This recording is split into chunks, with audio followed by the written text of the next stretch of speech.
Sherry, superb stuff. And let's speak now to one of Tony Blair's former special advisors, John McTernan. John, welcome to the show. Always a pleasure to have your company. Now, before the general election, we were told of this relighting of the fire of optimism. A lot of people said, John, that Sir Keir Starmer was Tony Blair in disguise. If only when you were working with Tony Blair back in the day, that election, that campaign, that first year was defined by its almost unbridled optimism. The energy, the positivity we saw came out of that campaign was infectious, no matter what your politics. In stark contrast, John, this first couple of months of Starmerism seems to have been a real downer. Is that a mistake?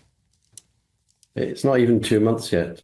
It was July the 4th, the election. It's weeks since the general election. And the truth is the inheritance that Tony Blair had was much better, economically much better in terms of the rising tax revenues for the government. Labour's inherited lots and lots of hidden problems. The prisons one was an obvious one. Lots of problems which were stoked before the election by the Tory government, like the riots. And Labour's handling everything, I think, really well, really professionally. So, and the one thing that Keir was elected for was to be a guy who'd level with you and then have a plan to deal with the issues he was talking to you about. So I fully expect to see a plan as well as a diagnosis tomorrow.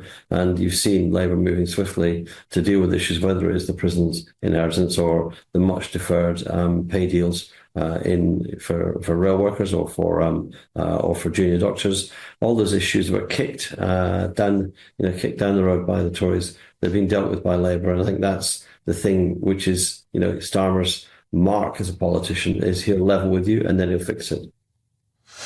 The trouble with that, though, John McTernan, is that we've seen a 6% downturn in the Labour Party's popularity. That vote largely seems to have slipped over to the Reform Party. And I wonder if that's because you say that Labour's getting things done. It's getting things done by letting criminals out early at the same time as locking up people for posting Facebook messages. It tells us there's a £22 billion black hole, but then it throws a further £10 billion into that black hole by giving pay rises for the unions, for NHS, for teachers, for train drivers, for junior doctors, all of which the public has to pay for. So we were promised optimism. Instead, we're having prisoners being let out early and a bigger and bigger financial debt, which taxpayers have got to pick up. People are being correctly sent to prison for racist riots in which they intended to burn people alive because they were brown or because they were black. Those are actually offences. And the idea that you take it lightly, that people have been in prison for being racist rioters, is a striking part of the discourse post the riots. Where were people attempted to be set on fire, John? In Rotherham, they've been trying to burn that hotel and burn people alive. And that was a terrible, terrible thing to do. That was one or two individuals, and they absolutely deserve to be jailed. Sir Keir Starmer in Northern Ireland was characterising the riots, the whole riots, as racist riots. That's been part of the backlash. There's a feeling, John McTernan, that anybody who's complained about the symptoms, the causes behind these riots potentially, has been branded as racist. When the riots happened in 2011 in Tottenham, when the black community experienced social discourse, Sir Keir Starmer then was in charge of banging people up. That bit happened, but there was also then a conversation about the frustrations and the reasons behind it. Do you think that's going to happen under this Prime Minister of the white working classes or not? I deeply, deeply regret that there was not a proper inquiry like the Scarman report after the London uprisings. Absolutely regret that.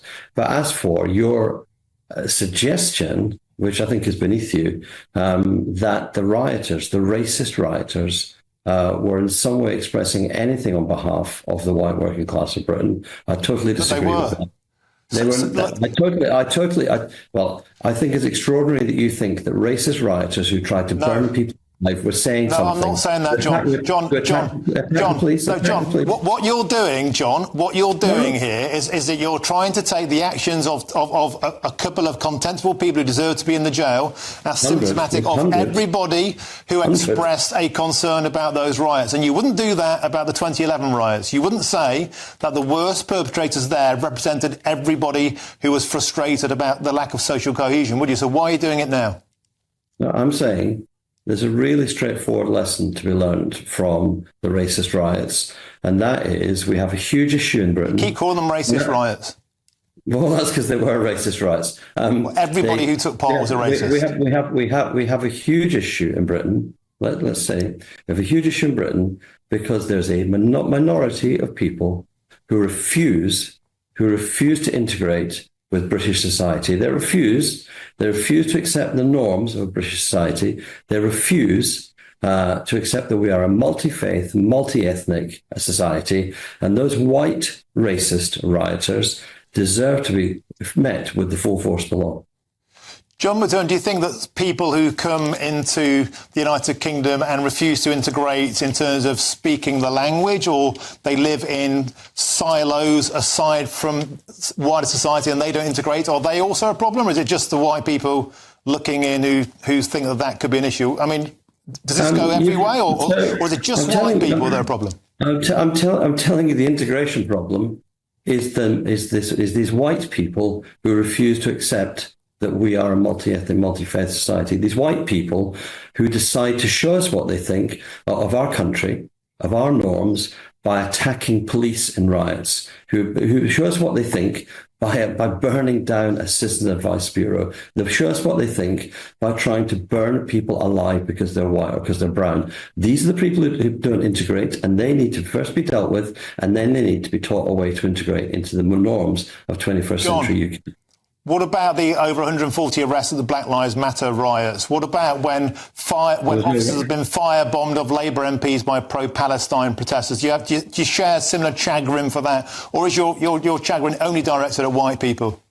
The disturbances at the end of one of the Black Lives Matter rallies was dealt with by the police properly, and people were arrested and prosecuted properly. That's what the police do. They arrest and prosecute people possibly. But the notion that there are any legitimate concerns being expressed by racist rioters is utterly untrue. And their actions should be condemned. And the notion that they represent or speak for anybody is the most condescending thing that I've ever heard expressed about the white working class.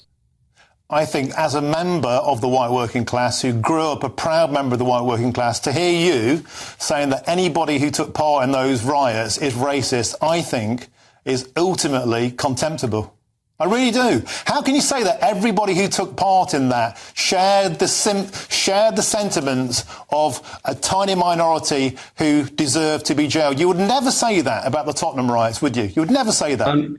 What I don't understand is why you think that people who demonstrating about refugees, asylum seekers in a hotel in Rotherham and try to burn them alive or anything other than racist, or the people I'm not saying that.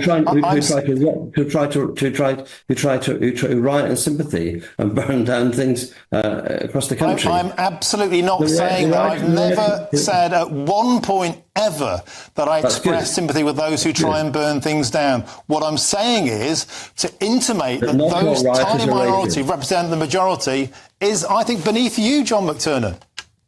Look, you go along to a racist riot, you're a racist. That's it. It's really straightforward. There's no difficulty for me to say that you're attending a racist riot, you're throwing rocks at the police, you're trying to hold the police off from enforcing law and order, and you're doing that on behalf of racists who are trying to burn people alive. You're a racist. I mean, he looks like a racist, talks like a racist, acts like a racist, he is a racist. The same thing with ducks, you know that.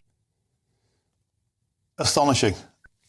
Absolutely astonishing that you think that anybody who goes on a riot, at what point do they become racist? When they turn up at the beginning, or only when things get violent? Are they racist from the outset, or only when it kicks off? Mate, you're trying to distinguish between good rioters and bad rioters. I'm talking about people at social protests Okay, No, you you're were allowed to defending the right protest. thing. But then when it kicks off, you then say, well, everyone was racist at the outset. It's astonishing. People didn't go to those riots thinking they were attending a prayer vigil. They knew what they were attending. They were attending a racist riot. And oddly enough, I think I'll give people the agency and I've got the decency to accept. People have agency. You go to a racist riot, you're probably a racist. John McTernan, we'll have to leave it there. Thanks for joining us on the show today. Welcome.